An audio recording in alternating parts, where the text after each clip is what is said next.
खरसायाथ' आंना टटेल हिसाब खालामनो थांबाथाय 1 लाखसो जाबायानो माने दाना बायनाय आरो अमा बायनाय फार्स्ट समनिफ्राय लाबाथाय आरो ओमफ्राय न' लुनाय बेबायदि सिनायाव ओमफ्राय खिन्थु आं दिनैसिम थाइसेबो फैसा मोनाखै लसावनो दं आं अमा फार्म खालामनानै खरसाखौथ' नोंथांमोननो बुंनानै होगोन खिन्थु गोबां मानसिफोरानो सोंगासिनोमोन नोंसोरनिथिंजाय अमा बेमार जायाखै नामा होननानै अमायाथ' बेमार जादों आं माने ओरैबायदि खर' गरम जालांदोंमोन ना मोनसे समाव मा होननो माने अमाया जोंनाथ' गोबां मानसिफोर न' सेर सेरावनो 5टा 6टा थैजोबदों मानसिफोरना ओमफ्राय आंनाबोथ' 10टा अमा दंमोन आंबो ओरैबायदि खर' गरम जाबाय अमा बेमार फैदों मा खालामदा फानथाव जायोना माथाव जायो माने बिराद टेनसनमोन आरो ओमफ्राय दाखालि बावै सेप्तेम्बरनि 11 तारिखाव अमा फिसा जादोंमोन आं स्क्रिनाव होनानै होगोन बेयो माने सानब्रैल' थादों बेनि गेजेरावनो बिराद बेमार जागासिनो दंमोन ना अमा बिमाया बेमार जाना होबाय जा अमाया माने बिमाया गैला ओमफ्राय दा फिसाफोरा माब्रैल' जादोंमोन बारा जाखायाखैमोन फिसायाबो थेवब्लाबो आरोना ओमफ्राय फिसाफोरा माब्रै दंमोन बे माब्रैयाबो सानब्रैनि गेजेरावनो माने थैजोबबाय बिमायानो गैला आं आमुल दौगासिनो दंमोन थेवब्लाबो लाखिनो हायासै आङो माने ओरैबायदि दुखु नांदों ओमफ्राय दाखालि बयबो मासे थैबाय बिदिनो आरो बिराद लस जादों बे समाव ओमफ्राय थेवब्लाबो आंनाव दा 10टानिफ्राय 8टा दं बिमा मानै थैबाय फिसा माब्रै थैबाय आंहा माने बेमाराव आरो बे भिडिअनि गेजेरजों नोंथांमोननो आङो आंनि अमा फार्मनि खरसाखौ आं नोंथांमोननो बुंनो हागोन बेयाव लिरखाजोबनाय दं आं बेसेबांखिनि दिनैहालागै अमानि थाखाय खरसा खालामखो ओमफ्राय लाबाथ' थाइसेबो गैया मानो होनना बुंबाथाय थाइसेबो लाबखौनो जायाखै दानसिम फाननो मोनाखैना आङो गासैबो लसावनो सोलिगासिनो आरो दाखालि बयबो थांबायना मानैसो फार्स्टआवनो आङो माखौ हिसाब होग्रोगोन होनबाथाय नै बेफोरबायदि बे जाबाय आं मैया लाना फैदोंमोन माने बेफोर फिसा फिनला खरस आरो बेखौ आं मैया लाना फैदोंमन ओमफ्राय बेयाव बे मानि थाखाय होनबाथाय अमा बिमाया माबानायनि गाइखेर ओंखारनायनि थाखाय आरो बे मुलिया माने भिटामिन बियो गाइखेर ओंखारनायनि बे अमा जायानि आगोलावनो नांगौ माने फिसा जायानि आगोलावनो नांगौ आंना बेयो मासेया जाहैबाय स्क्रिनाव नुगासिनो बेयो डिसेम्बरनि 10-11 तारिखाव जाहैगोन ओमफ्राय नै बे मासेया माबायाव जाहैगोन जानुवारिनि 3 तारिख 4 तारिख बेफोराव गोलैहैगोन आरो बे मासेया माने फिसा जानो गोनाङा ओमफ्राय लोगोसे दा आंनाव अमा बुन्दा गैया मासेल' दं नै बे मासेयाल' ना बे मासेयाल' अमा बुन्दाया ओमफ्राय अमा बुन्दि बेसेबांखिनि जायो आंनाव अमा बुन्दि गोजा बेनिफ्राय मासेया मास मोनब्रैल' जादों बेयावनो बुन्दा लानो नागिरबाय आरो बुहुत एडभान्स मास मोनब्रैयावनो नैबे मासेया ओमफ्राय बाखि खोथायाथ' आरो मास मोनसेनि उनाव गासैबो नागिरजोबसिगोन मानोना बे समाव मास मोनबा जाहैगोन आं बुंखादोंना आगोलावनो मास मोनबानि उनावसो बुन्दा नागिरो होननानै खिन्थु बे मासेया एडभान्स मास मोनब्रैयाव जाग्रोदों आरो बे जोनोम जानायनिफ्राय 7 मासनि गेजेराव बुन्दा लायो आरो खिन्थु जोंहाना जोनोम जानायनि 6 मासनि गेजेराव बुन्दा लादों माने मास मोनब्रै होनजायो आरो नों जुदि बाजारनिफ्राय बायोब्लाथाय बेनिफ्राय आं नोंथांमोननो दा हिसाबखौ होदोनोसै माने बेसेबांखिनि फैसा खरस खारखो आं नागिरग्रोनांगोन आङो फार्स्ट लिरनायफोरखौ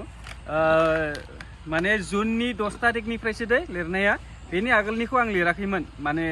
बे समाव अमाफ्राबो फिसामोन ओमफ्राय बिमाफोराबो माने दंमोन दंनाया थेवब्लाबो फिसामोन मायाबा माने खरसा खममोन आरो आगोलाव खिन्थु जुननिफ्राय खरसाया बांसिन जादों बेनिखायनो आं जुननि 10 तारिखनिफ्राय हिसाबखौ लिरबाय आरो दिनै दा नभेम्बर सफैबाय 5.5 माह जाबाय बेनि गेजेराव हिसाबा फार्स्टआवनो बुंगोन आङो माने आंनाथ' न'आव बुन्दा गैयामोन नालाय दासो मासे दं बे बुन्दा दुस्रानिफ्राय लाबोनायनि थाखाय माने क्रस खालामनायाव आरो 4,500 खरस खारदों दाखालि बे 5 मासनि गेजेराव माथाम बुन्दा मासेयाव 1500 खालाय लायो नालाय दुस्रानिमोन बुन्दाया ओमफ्राय 4,500 बे एक्सट्रा खारबाय ओमफ्राय लोगोसे बिदिनो मुलि बायदिसिना भिटामिन होनाय आरो डाक्टर लाबोनायाव बे 5.5 मायाव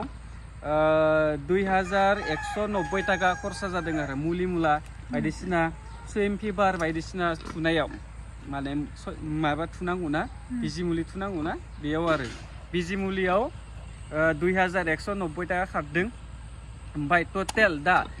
मानसिफोराथ' मिन्थिनो गोसो जायो दानायाव बेसेबांखिनि फैसा खारखो होनबाथाय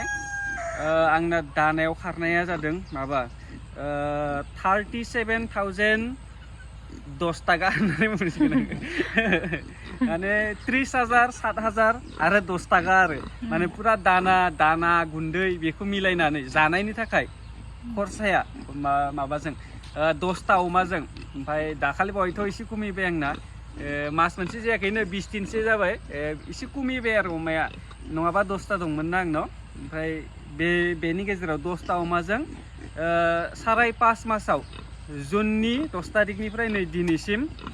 37,010 रुपिस खारबाय लोगोसे दा टटेल आंनि खरसाया बे गासै 169 डेआव 170 दिनखौनो हमना ला बेनि गेजेराव आंनि खरसाया बेसेबां खारखो होनना बुंबाथाय माने माबा खारबाय आंना बेयाव टटेल खरसा 43,700 रुपिस माने 40,000 टाका खारबाय पुरा बे 170 दिननि गेजेराव आंना हिसाबा आरो ओमफ्राय खिन्थु आंना दा गुन्दै दानाफ्राबो जोबना दं बेखौ आं गाबोन लायलायगोन गाबोन जुदि आं भिडिअखौ बानायबाथाय आंना आरो हिसाबा बांलायगौमोन जिखि जादोला आं दाथ' नोंथांमोननो बुंनो हाला माने लाब जादोंना लस जादों आङो खिन्थु माबायाथ' बुहुत थांखाबाय बेनि गेजेरावनो जुदि आं मोनसे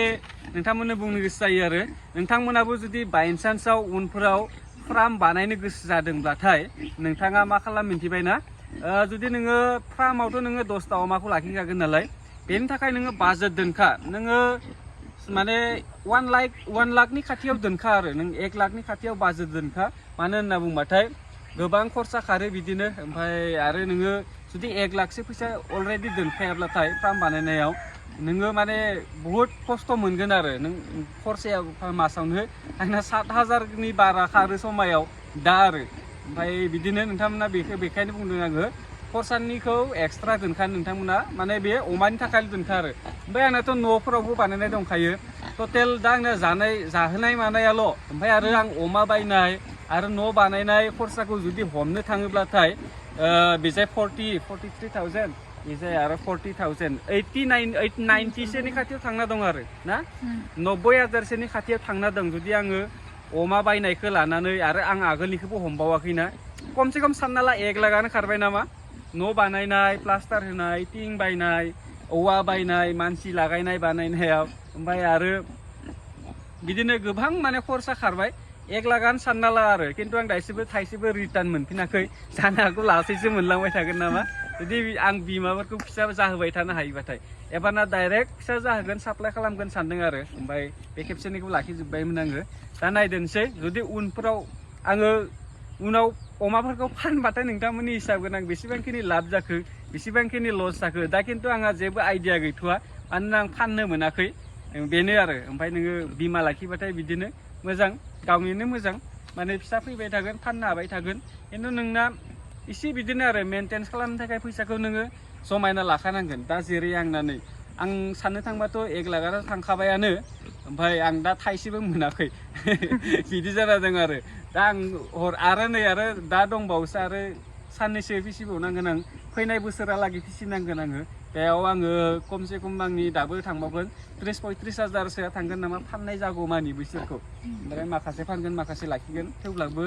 30-35,000आथ' नांखागोनानो आरो मास मोनथाम मास मोनब्रैनि गेजेराव चेनेलखौ जिखिजाया साबसक्राइब खालामना लादो जायफोरबा जोबजासिम नायदों ओमफ्राय थेंक इउ स' माच नोंथांमोना जुदि जोबजासिम नायदोंब्लाथाय खालि साबसक्राइब खालामना ला